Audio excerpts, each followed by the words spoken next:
Selamat sore, Shalom. Halo ibu-ibu yang terkasih dalam Tuhan Yesus. Gimana keadaan ibu-ibu pada saat ini? Pasti baik-baik aja dan pasti luar biasa di dalam Tuhan Yesus. Ibu-ibu yang terkasih dalam Tuhan Yesus, mari kita mengikuti ibadah online kaum wanita Unike di GKA Immanuel pada saat ini. Tiba saatnya kita satukan hati dengan saat teduh. Bapa kami yang bertata di dalam kerajaan surga, kami serahkan ya Bapa kebaktian kami dari awal pertengahan hingga akhirnya hanya di dalam nama Tuhan Yesus Kristus. Haleluya. Amin. Dasar firman Tuhan pada saat ini saya ambil dari Matius 11 ayat 28. Marilah kepadaku semua yang letih lesu dan berbeban berat, aku akan memberi kelegaan kepadamu. Amin. Biarlah seperti tiang awan dan tiang api, Tuhan Yesus senantiasa menjaga dan menopang hidup kita. Mari kita memuji Tuhan dengan tiang awan dan tiang api.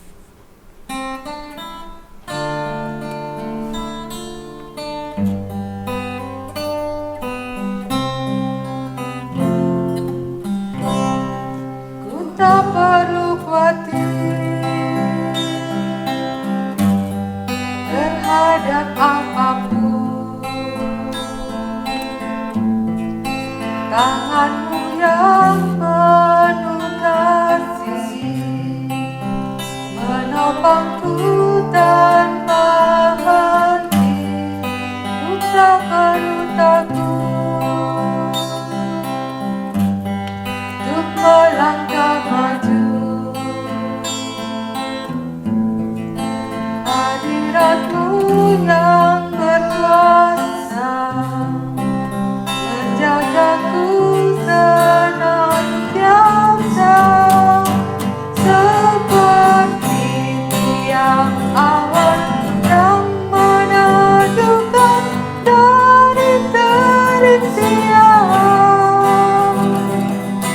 Hatiku selalu tenang di dalam tangan-Mu Tuhan, seperti tiang api yang menerangi dari gelap malam.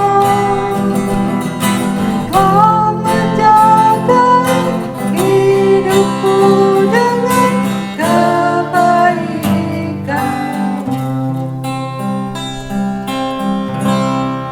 Ku tak perlu khawatir terhadap apapun, tangan-Mu yang penuh kasih menopangku tanpa henti. Ku tak perlu takut untuk melangkah maju.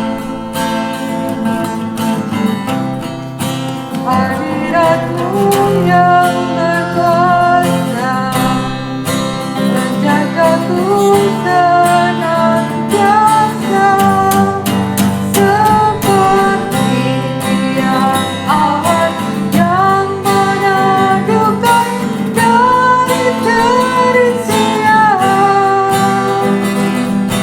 Hatiku selalu tenang di dalam tangan-Mu Tuhan, seperti tiang api yang menerangi dari gelap malam.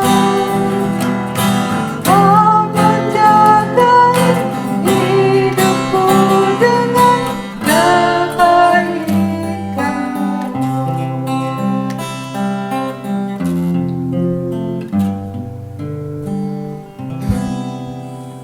Mari kita berdoa.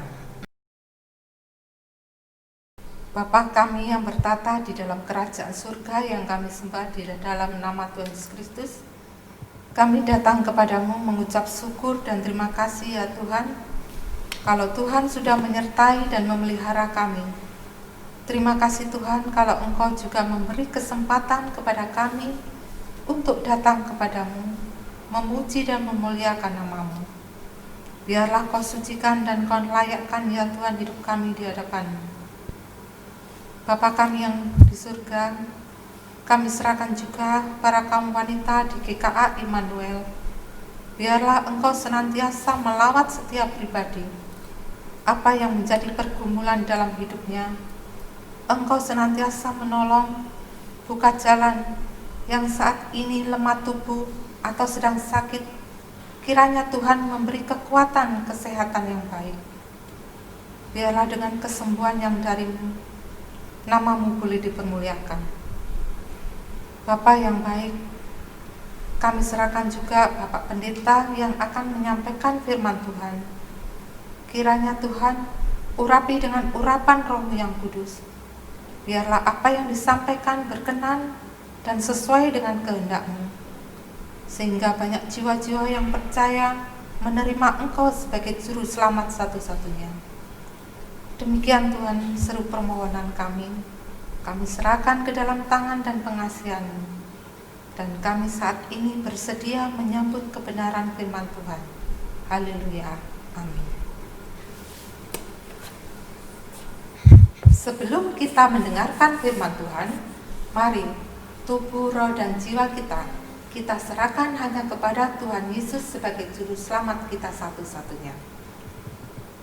Mari kita memuji Kidung Jemaat 364, berserah kepada Yesus.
Selamat sore ibu-ibu sekalian, kita bersyukur kita boleh bertemu kembali dalam kasih karunia Tuhan. Kita bersyukur Tuhan menjaga, memelihara kita di tengah-tengah pandemi ini tetap dalam keadaan sehat.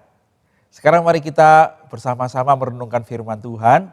Sebelumnya mari kita berdoa bersama-sama. Mari kita berdoa.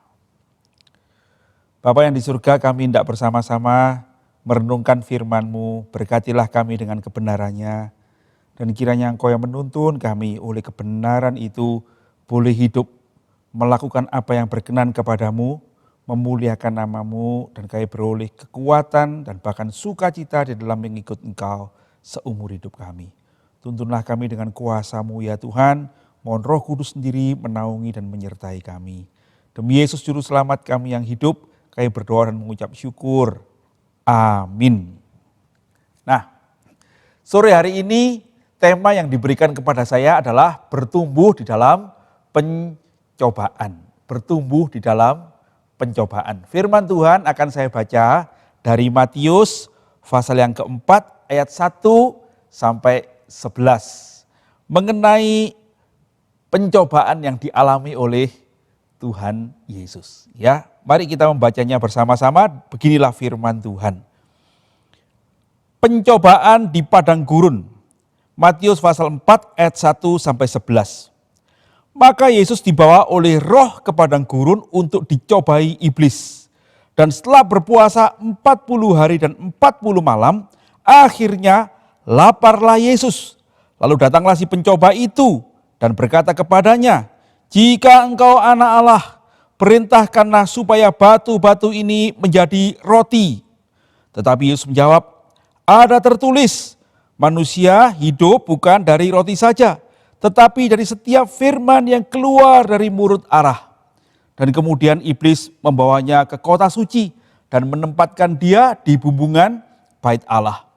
Lalu berkatalah kepadanya, "Jika engkau anak Allah, jatuhkanlah dirimu ke bawah, sebab ada tertulis, mengenai engkau ia akan memerintahkan malaikat-malaikatnya, dan mereka akan menatang engkau di atas tangannya, supaya kakimu jangan terantuk kepada batu." Yesus berkata kepadanya, "Ada pula tertulis, janganlah engkau mencobai Tuhan Allahmu."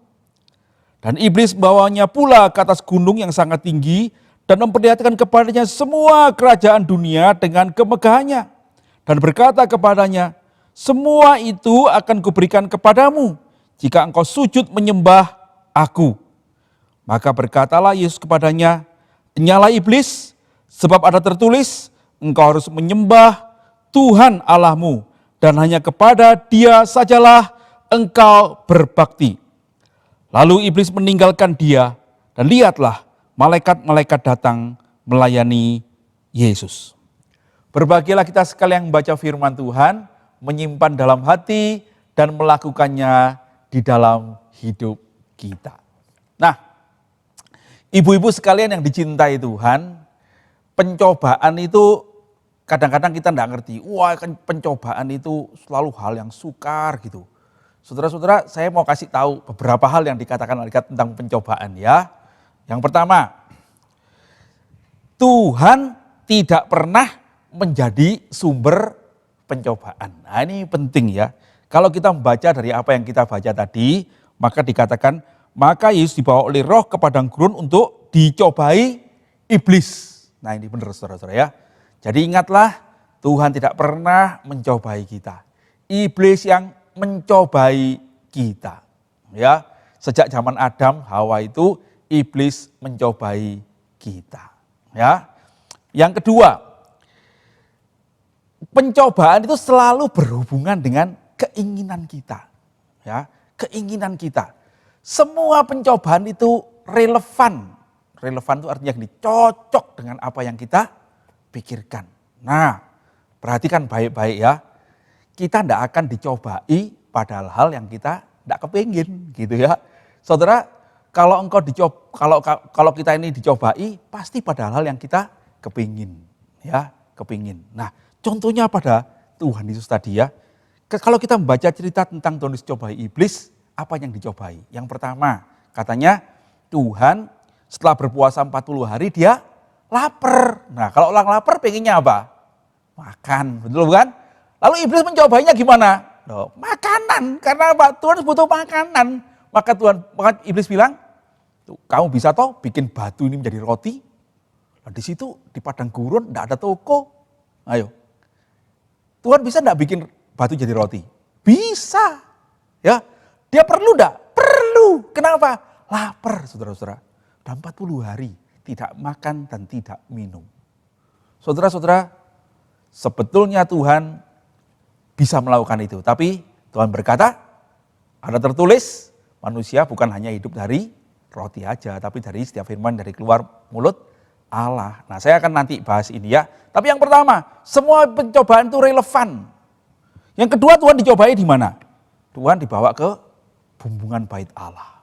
Ya, di atas bait Allah, dan bait Allah itu sebetulnya terletak itu di pojokan sebuah lembah begini. Jadi kalau ini ada tanah datar, ini ada jurang begitu, maka bait Allah itu berdirinya di pojokan gini loh ya.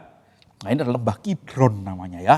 Nah, lembah itu katanya kalau orang-orang Israel itu menyembelih korban-korban bakaran segala macam itu, darahnya itu mengalir ke lembah Kidron ini. Nah ya, nah Tuhan itu dibawa ke bumbungan bait Allah di pojok ini loh ya, di bawah jurang gitu.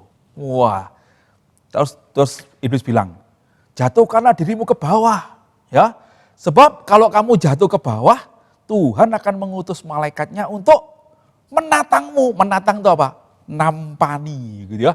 Ditampani sehingga kakimu tidak kena kepada batu. Nah, ini kenapa saudara-saudara? Ini artinya kalau kamu menjatuhkan dari bawah, maka akan terjadi sebuah mujizat yang bisa dilihat oleh semua orang. Perhatikan ya, ini bait Allah di pojokan gini, itu lembah Kidron. Di situ itu orang biasanya bisa melihat rame-rame. Bayangkan saudara, kalau ada orang naik ke bumbungan bait Allah. Misalnya nih, ada orang naik ke tegangan listrik bertegangan tinggi. Pojok gitu. Orang-orang lain gimana? Ya pasti semua berkerumun, dia tuh ada apa itu, orang mau bunuh diri. Wah gitu kan. Terus tahu-tahu Tuhan Yesus menjatuhkan diri. Tiung. Sampai bawah, sudah sampai hampir tanah, terus tiung terbang.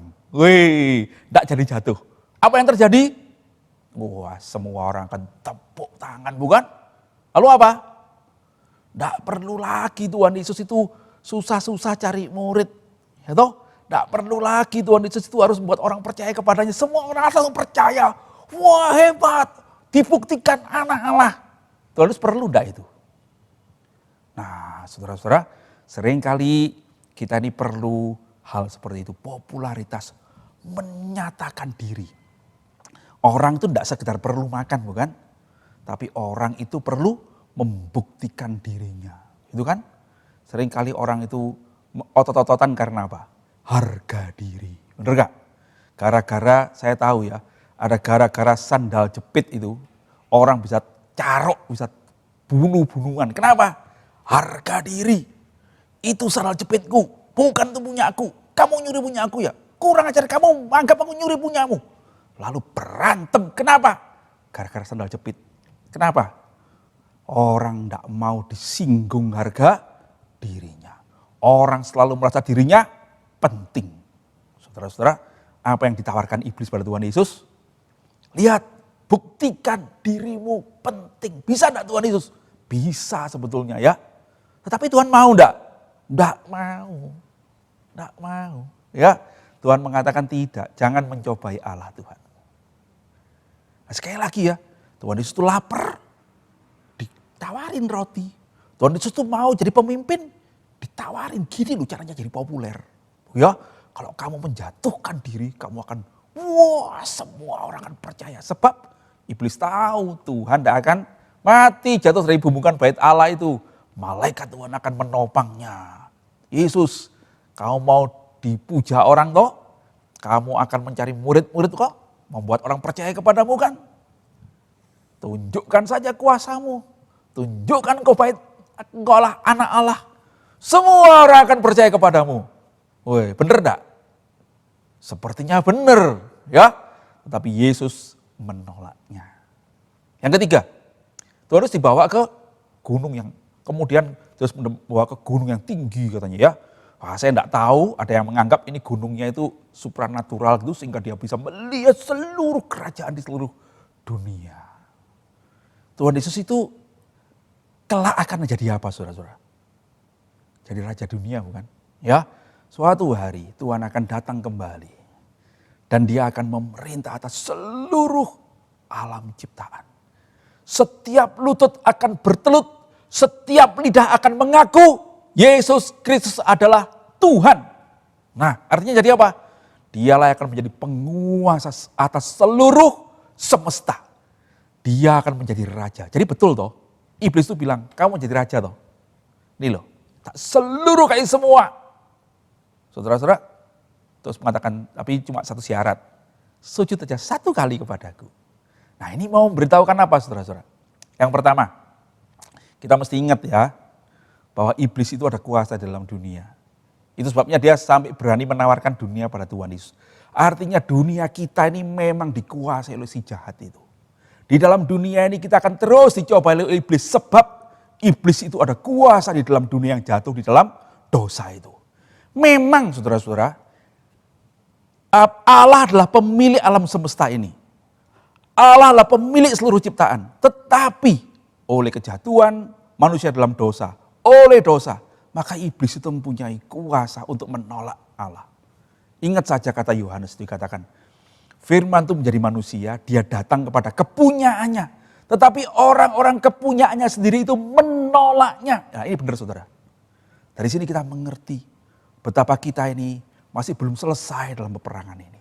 Iblis masih menguasai dunia. Itu sebabnya dia bisa mengatakan kepada Tuhan Yesus, kenapa kamu mesti naik ke kayu salib? Untuk menjadi penguasa dunia ini, cukup kamu menyembah aku satu kali, lalu semua akan jadi milikmu. Kamu akan penguasa dunia. Tidak perlu naik ke kayu salib, tidak perlu mengalami derita. Derita yang begitu hebat sampai Tuhan Yesus di Getsemani berkata, Bapa, lalu dia, jikalau boleh biar cawan ini lalu daripadaku. Tapi bukan kehendakku, tapi kehendakmu yang jadi. Saudara-saudara, itu menunjukkan Tuhan Yesus bergumul berat. Bahkan keringannya peluncuran darah. Artinya apa? Untuk mendapatkan kuasa itu, dia mesti melewati salib. Sekarang iblis bilang, gak usah salib, jalan pintas. Ya, cukup engkau percaya bertunduk kepadaku, semua akan jadi milikmu. Relevan gak? Relevan saudara-saudara ya. Memang Tuhan akan jadi raja kok. Gitu ya, dan kemudian iblis menunjukkan ini loh jalan yang lebih enak, begitu kan, yang bukan kehendak Allah tapi kehendakmu. Nah saudara-saudara, itu prinsip yang dua. Yang pertama, iblislah yang mencobai, bukan Tuhan. Yang kedua, iblis itu pinter, kalau mencobai mesti relevan. Sebab itu saudara-saudara, kita mesti mengerti ya, bahwa engkau akan dicobai berdasarkan apa yang kau perlu. Bisa kebutuhan hidup kita sehari-hari. Bisa karena kesenangan hobi kita. Bisa karena kita ini pengen populer, pengen kaya. Uang, saudara-saudara, itu semuanya kita butuhkan bukan? Nah, iblis akan mencobai di situ. Nah, karena itu saudara-saudara, kita mesti mengerti ya, bahwa iblis itu pinter. Ya, dia akan mencobai kamu dengan relevan. Yang ketiga, iblis akan membuat kamu berpikir apa yang menguntungkan dirimu. Perhatikan ya, kalau kita membaca firman Tuhan tadi, bagaimana iblis mencobai Tuhan Yesus? Semuanya itu adalah dengan mengatakan Allah. Gitu ya. Yang pertama, jika engkau anak Allah, jadikan batu jadi roti. Kalau kamu anak Allah, buktikan dirimu, gitu ya. Terus kedua, ada tertulis. Ini tertulis di mana? Di dalam firman Tuhan. Ya, jika engkau anak Allah, jatuhkan dirimu ke bawah supaya mengenai engkau ia akan memerintahkan malaikat-malaikatnya dan engkau yang akan menatang engkau di atas tangannya supaya kakimu jangan terantuk pada batu. Itu firman Tuhan, saudara-saudara. Ya, firman Tuhan yang terdapat di dalam, sebentar, saya lihat ayat 6. Ayat 6 itu di dalam Mazmur 90. Nah, 1. Ya. Kemudian ketika dia jadi betul-betul dia memakai firman Tuhan untuk mencobai Yesus. Saudara-saudara perhatikan ya, iblis akan membuat kita itu berpikir sesuatu yang sepertinya betul. Dia akan bisa pakai firman Tuhan untuk mencobai kita. Ketika Hawa itu dicobai oleh iblis, yang pertama iblis katakan apa? Hawa, bukankah Tuhan berfirman bahwa kamu tidak boleh makan apapun di taman ini. Hawa bilang, enggak, cuma buah itu yang boleh dimakan. Sebab pada waktu aku makan, aku akan mati. Nah, lalu iblis katakan, oh enggak, kamu enggak akan mati. Tapi kamu jadi seperti Allah. Nah, saudara-saudara, iblis memutarbalikkan bahkan firman Allah. Hati-hati saudara-saudara ya, karena itu kita mesti hati-hati di dalam hidup kita beragama ini. Sering kali kita bisa memakai firman Tuhan, tetapi firman itu dipakai bukan untuk menuruti kehendak Allah. Tetapi firman itu dipakai untuk apa yang menyenangkan hati saya sendiri. Firman itu cocok enggak dengan saya? Kalau firman itu menegur saya enggak mau ikut. Kalau firman itu cocok mendukung saya, wah saya mau ikut. Itu cobaan. Iblis akan membuat engkau mementingkan dirimu sendiri. Itu cobaan. Iblis akan membuat engkau menuruti keinginanmu sendiri. Membuat engkau mengikuti kesenanganmu sendiri. Dia akan memutar balikkan firman Allah. Ya sama dengan yang ketiga juga. Tuhan akan menjadi raja dunia ini. Tetapi dia menyeret Tuhan untuk tidak mengikuti kehendak Allah. Tetapi mengikuti apa yang lebih enak. Yang menyenangkan dirimu sendiri. Itu pencobaan saudara-saudara. Jadi jelas sekali ya. Keinginan itu akan selalu menjadi bagian yang diutek-utek oleh iblis. Supaya kau menuruti. Nah, dengan begitu saya mau mengatakan begini saudara-saudara. Pencobaan itu pada intinya apa? Pencobaan itu pada intinya adalah tuh iblis itu akan membuat kita memenuhi keinginan kita dan bukan keinginan Tuhan. Perhatikan ya, keinginan kita bisa baik enggak? Bisa baik. Tetapi sesuai dengan firman Tuhan enggak? Bisa enggak? Nah gitu ya. Dan iblis itu akan mengatakan, ini baik toh. Kamu perlu ini toh. Kamu ingin ini toh. Kenapa mengikuti keinginan Tuhan? Ikutilah keinginanmu sendiri. Saudara-saudara, semua pencobaan itu pada dasarnya memperhadapkan keinginanku dan keinginan Allah. Ditobruk oleh iblis. Dan lalu dia bilang, pilihlah keinginanmu. Jangan ikut keinginan Allah. Saudara-saudara, itu pencobaan. Siapa yang memutuskan? Kita, saya. Ya, kalau saya mengikuti keinginan saya sendiri, maka saya akan mengikuti si iblis. Kalau saya menolak keinginan saya sendiri, saya akan mengikuti keinginan Tuhan. Kalau itu berdasarkan firman Tuhan. Perhatikan bagaimana Tuhan Yesus mengatasi pencobaan itu. Dia selalu membawa dirinya kepada keinginan Tuhan. Apa yang memuliakan Tuhan. Waktu dia lapar, dia dicobai, dia berkata, manusia itu bukan hidup dari roti saja, tapi dari setiap firman yang keluar dari mulut Allah. Saya akan mengikuti firman Tuhan, saya tidak akan mengikuti ajaanmu. Ya, waktu dia disodori popularitas, dia berkata jangan mencobai Tuhan. Saya akan mengikuti Tuhan, tidak akan mengikuti apa yang kamu sodorkan. Ketika ditawari oleh kekuasaan, kemuliaan, kesenangan,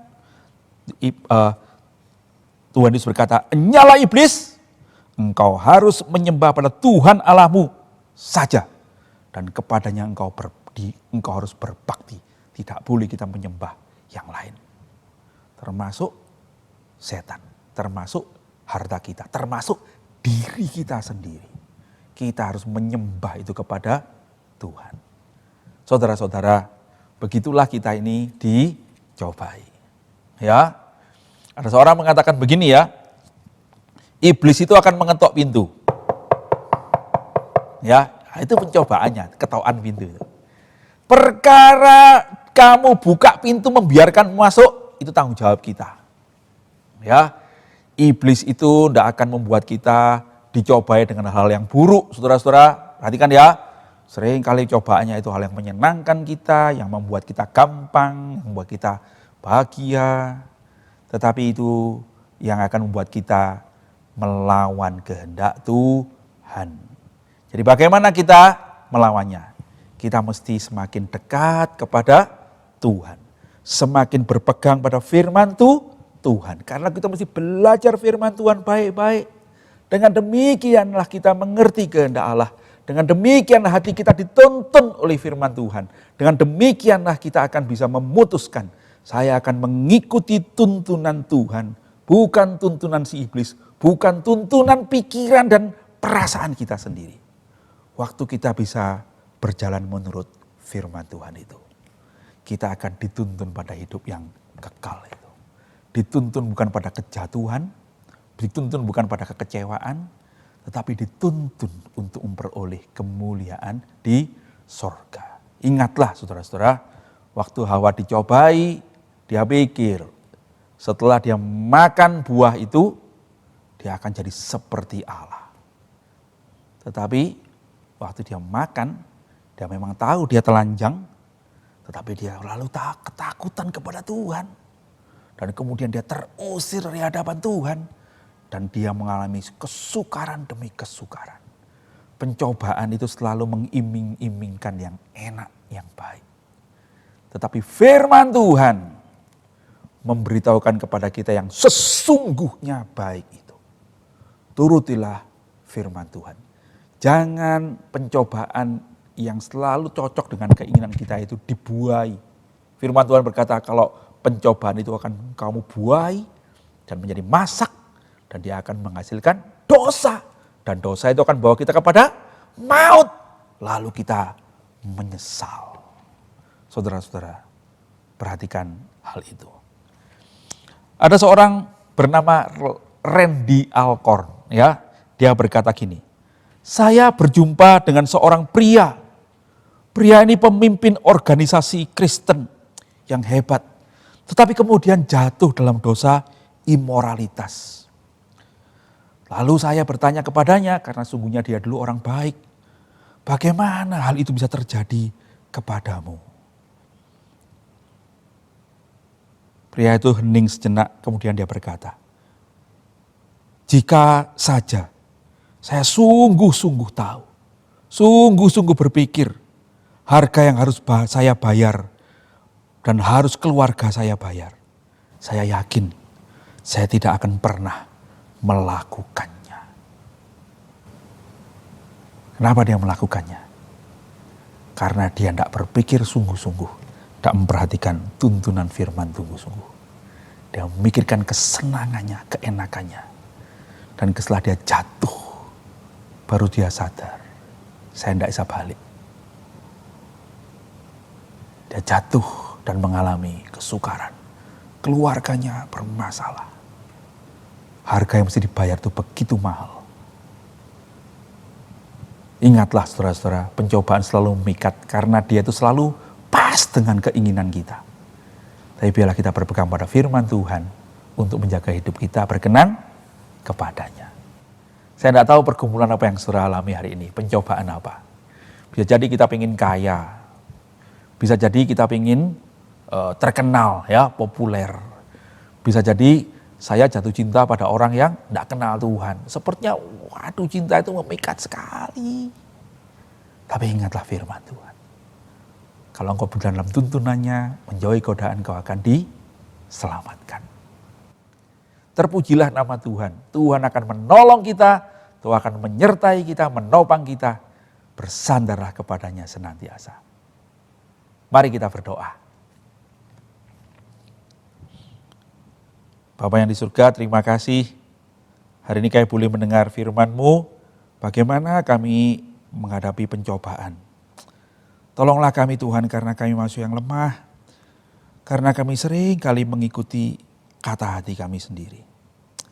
Ya Tuhan, buatlah mata kami selalu tertuju kepada firman-Mu, dan tuntunlah kami di jalan yang benar.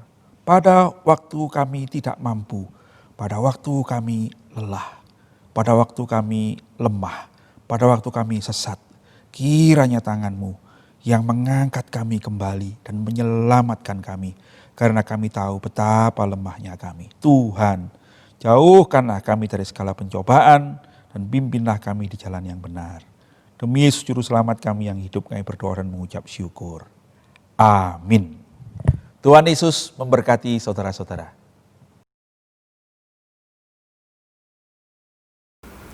Puji Tuhan, kita sudah mendengarkan firman Tuhan.